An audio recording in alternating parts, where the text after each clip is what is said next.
예, 오늘 이 성경 본문은 하나님께서 이스라엘이 하나님 앞에서 사회 정의를 실천하는 구체적인 방법을 명령하고 있습니다. 오늘 진보주의자들, 사회주의자들이 사회 정의 구현 뭐 이런 말을 많이 쓰죠. 가톨릭에도 사회 정의 구현 사제단 뭐 이런 말도 많이 씁니다. 근데 구약에서 하나님께서 말씀하시고 있는 사회 정의라고 하는 것은 오늘 제도적으로 만들어서 강제로 하는 것이 아니라 하나님께 순종해서 이런 일들을 해야 된다. 그런 공동체가 돼야 한다. 그런 국가 공동체가 돼야 된다. 그런 말씀을 쭉 해주고 계신 것을 봅니다.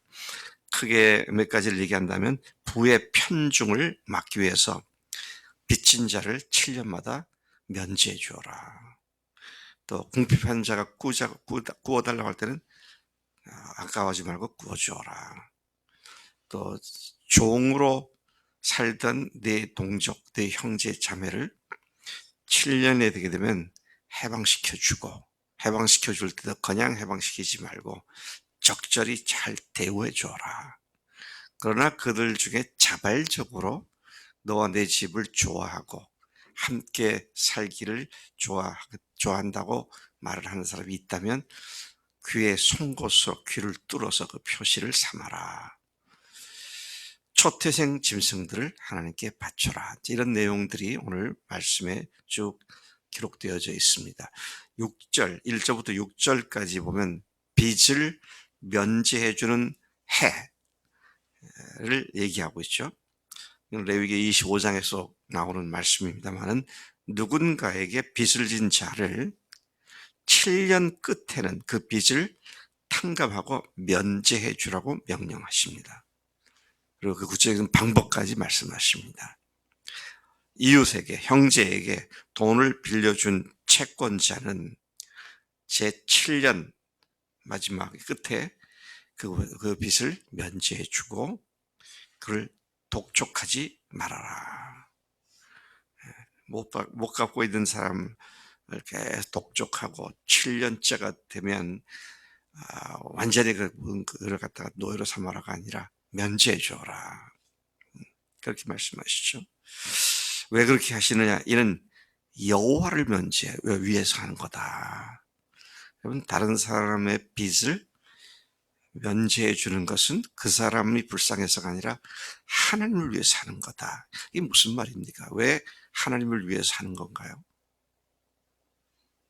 하나님의 공동체가 얼마나 사랑과 정의가 충만한 공동체인지를 주변 사람들에게, 이웃에게, 이웃 나라들에게 드러내는 그 일이 바로 너희들이 빚을 탕감해주고 면제해주는 그 일이 되기 때문이다. 그런 말씀을 하시는 것으로 이해가 됩니다.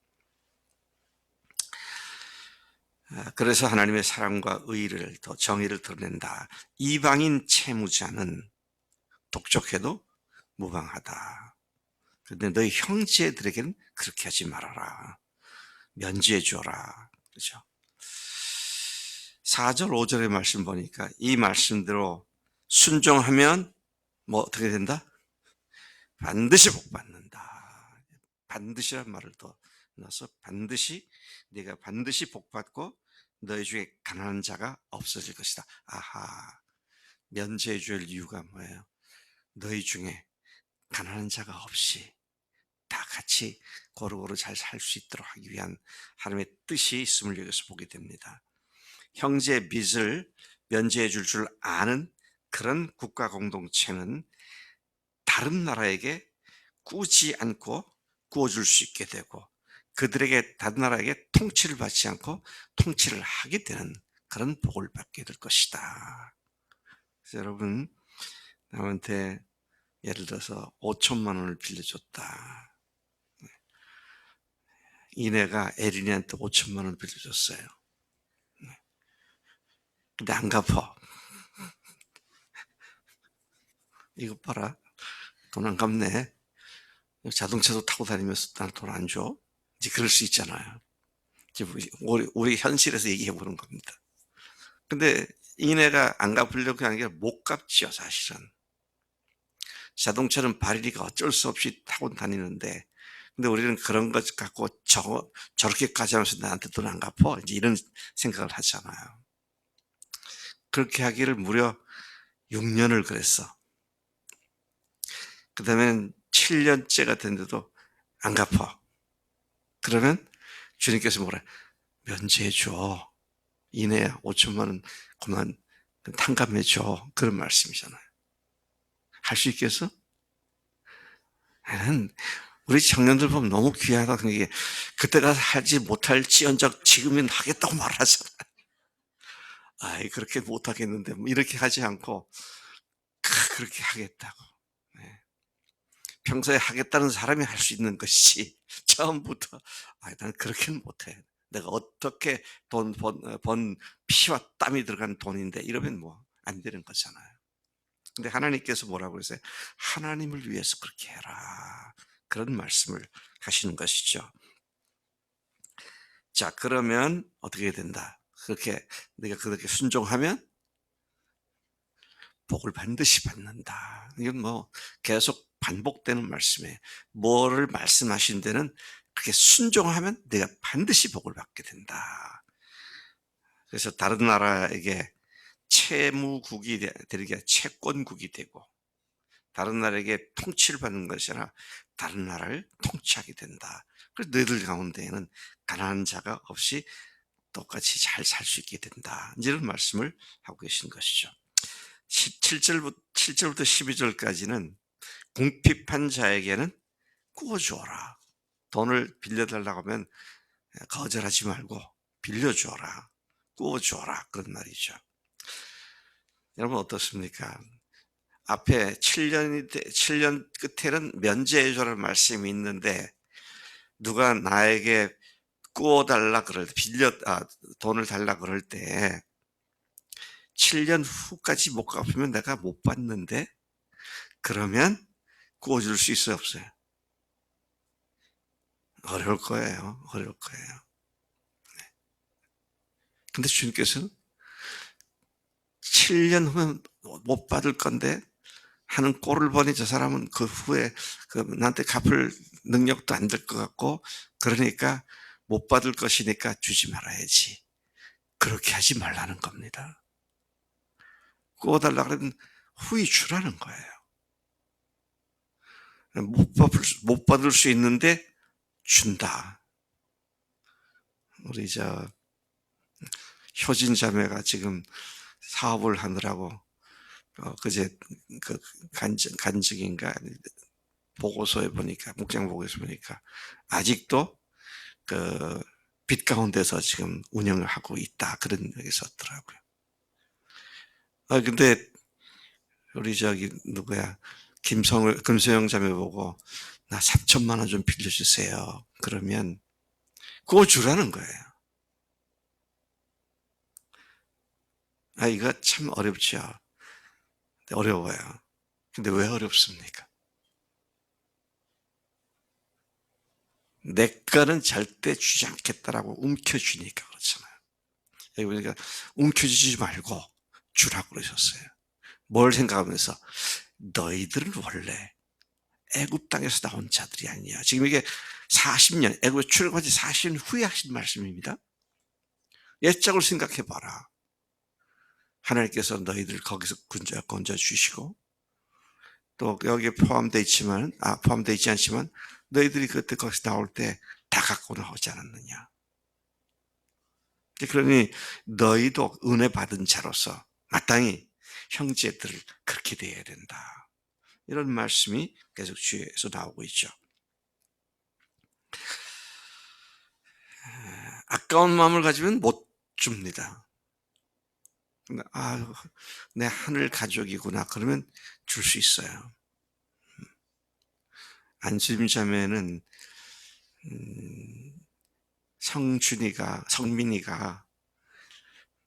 나 대학을 졸업한 뒤에 석사과정도 가려고 그러는데 갔다 와서 내가 이러이러한 사업을 하려고 그러니 좀 도와주세요. 그러면서 5천만 원을 도와달라 그러면 안심자매가 도와준다, 안 도와준다? 도와주고 말거죠. 왜? 내 새끼니까. 다른 이유 없어요. 내 새끼니까. 근데 하늘 가족이니까 이런 마음을 가져야 빌려줄 수 있죠. 에리는 평소에 한 것만 직권은 안 내놓고 남의 것만 자꾸만 가지려고 그러니까 안 되겠다. 내가 이래는 빌려줘도 에리는 못 줘. 이러면 안 되는 거죠.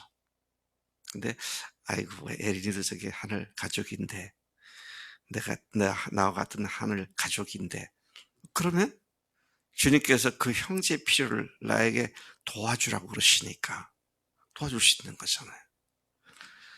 제가 우리 대원 형제를 생각하면 좀 걱정돼.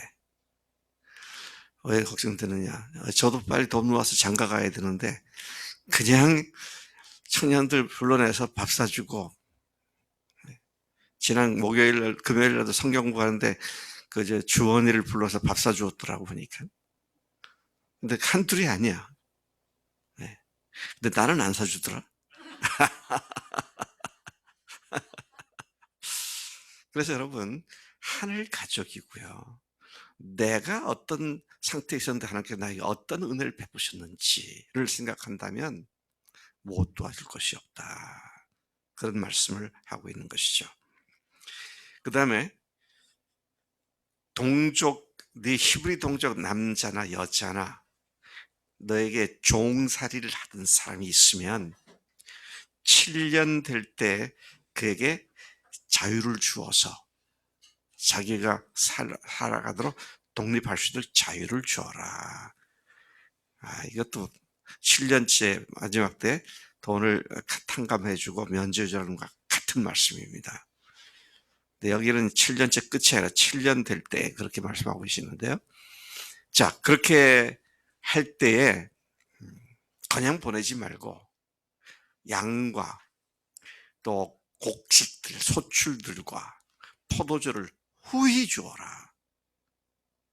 그래서 그동안 종살이를 했으니 당장 가서 먹고 살 게 없으니 그동안 수고했던 것도 생각하면서 그에게 후히 주어서 들려보내서 그가 먹고 사는데 어려움이 없도록 그렇게 조치를 취해줘라. 이것도 쉽지 않은 것 같아요. 아니 지금까지 나한테 종으로 있어가지고 그 사람이 일을 해서 내가 참 필요한 것들을 잘 생산도 하고 일을 했었는데 없어지면 당장 일손이 없어지는 거 아니에요. 그것만 해도 큰 손실이라고 생각되는데 있는 것까지도 손에 들려주어서 보내라. 이걸 말씀하시죠. 근데 그렇게 하기를 어떻게 아까워하지 말아라. 아까워하지 말고 그렇게 해라. 여러분 지금 7년째가 됐을 때 빚을 탕감해 주어라. 또 7년 되었을 때 그를 갖다 자유를 주고 해방을 주어라.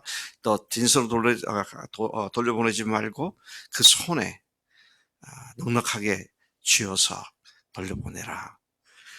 이 모든 말씀을 순종할 수 있는 몇 가지 조건이 있는데 첫 번째 조건은 뭐예요? 내 것이 아니라는 사실을 인정하고 사는 겁니다. 이거 내가 어떻게 피땀 흘려 번 돈인데 그러면 못 줘요. 주님께서 나에게 위탁해 주신 것인데 근데 그 주님이 주라 그러시면 종은 줘야지 어떻게 해요. 그래서 소유권 자체가 내가 움켜쥐고 있을 그런 것이 아니다. 그런 말이죠. 사람이 참 미련해서요. 내일 모레 죽을 것인데도 오늘 끝까지 움켜쥐고 있는 그게 참 인간인 것 같아요. 그래서 제가 요즘 가만히 생각해 봐요. 움켜쥘 돈도 별로 없지만 야 이 정도는 있어야 내가 노후에 병이 난다든지 그러면 그때 써야지. 나는 실비보험 같은 거는 전혀 없으니까 어떤 보험도 없으니까 현금이라도 있어야지. 그러면 다른 사람에게 돈을 줄 수 있어 없어요? 못 줘요. 내가 써야 되는 거니까. 제가 실제 그런 생각이 들더라고. 야, 나나 내 아내가 갑자기 이제 나이가 들면 아플 일밖에 없는데 그럼 어떡하지? 그런 생각이 있다고 들더라고. 근데 그때 내 마음속에 내가 지금 무슨 생각을 하는 거야. 주님께서 건강도 주님께서 책임져 주시는데 돈 갖고 의지하고 그것 기대려고 참 속물이구나. 너 속물이야. 그런 생각이 들 때가 자주 있어요. 요즘은 그렇게 맡기고 그렇게 살고 있지만 그런 것을 보면 참 우리 마음속에 앞으로 지가 몇 년 살지도 모르면서 확 움켜쥐고 있으려고 하는 그런 것들이 참 이렇게 돌이켜보면 참 어리석은 짓이다. 그런 생각을 하게 되는 것이죠. 자, 그래서 오늘 몇 가지를 말씀하셨잖아요. 면제해 주어라. 또 그냥 돌려보내라. 예, 또 후히 주어서 돌려보내라. 아까워하지 말아라. 그런 말씀을 어떻게 하면 어떻게 된다? 예, 순종하면 복을 받는다. 불순종하면 그 복을 너는 받을 수 없다. 신명기죠. 지금 이게 신명기입니다. 신명기의 공식은 순종, 복, 불순종, 저주. 이것이 뭐가 너무 참 귀가 피가 날 정도로 계속 반복하시잖아요. 이렇게 해라. 순종하면 복 받는다. 순종하지 않으면 복을 못 받는다. 이렇게 해라. 또 말씀하시고. 이렇게 해라. 말씀하시고. 지금 십계명을 하나씩 말씀하고 있는 겁니다. 지금 십계명의 내용에 포함되는 것들을. 그래서 그것이 신명기 마지막까지 계속 이어지게 되는데, 그러니까 오면서 애꾸는 자동차를 하나 봤어요. 며칠 전부터 애꾸는 자동차를 봤는데 딱 그것만 보면 아 저거 이내차구나 딱 알아요. 제가 제 앞에 오다가 제가 추월을 해버렸어요. 추월을 하니까 딱 헤드라이트가 하나만 딱 있더라고. 아 저거 이내차 맞구나 저거. 그런데 그것조차도 주님께서 내놔라 그러면 쉽게 못 내놓지. 그거 없으면 내가 당장 발인데 하나님께서는 내놓고 주라 그럴 때 나를 가난하게 만드신 것이 아니라 어떻게 하신다고요? 후히 되어 누르고 흔들어 너에게 안겨주리라. 성민이가 이 원리를 지금부터 체험으로 배우게 되면 평생 많은 사람들이 후히 줄 수 있는 복을 주실 줄도 믿어. 네. 하나님 아버지 감사합니다. 우리로 하여금 하나님의 원칙과 원리를 다시 직면하게 하시니 감사합니다. 하나님 우리가 어떻게 돈에 대해서 인색한 존재인지 참 주님 앞에 죄송하고 그런 마음에 거슬리는 하나님의 명령을 볼 때마다 못 본 척하고 지나갈 때가 많은데 하나님 우리로 하여금 말씀을 애누리하지 않고 말씀과 바게이닝하지 않고 그냥 그대로 순종하는 우리 삶이 되도록 인도해 주셔서 그런 자에게 주신 복을 풍성히 누리는 우리가 되도록 역사해 주옵소서. 이 아침에도 저희들의 본성을 거슬러는 하나님의 명령 앞에 우리 자신을 쳐서 복종시키기를 원합니다. 감사하고 예수님의 이름으로 기도드렸습니다. 아멘. 아멘.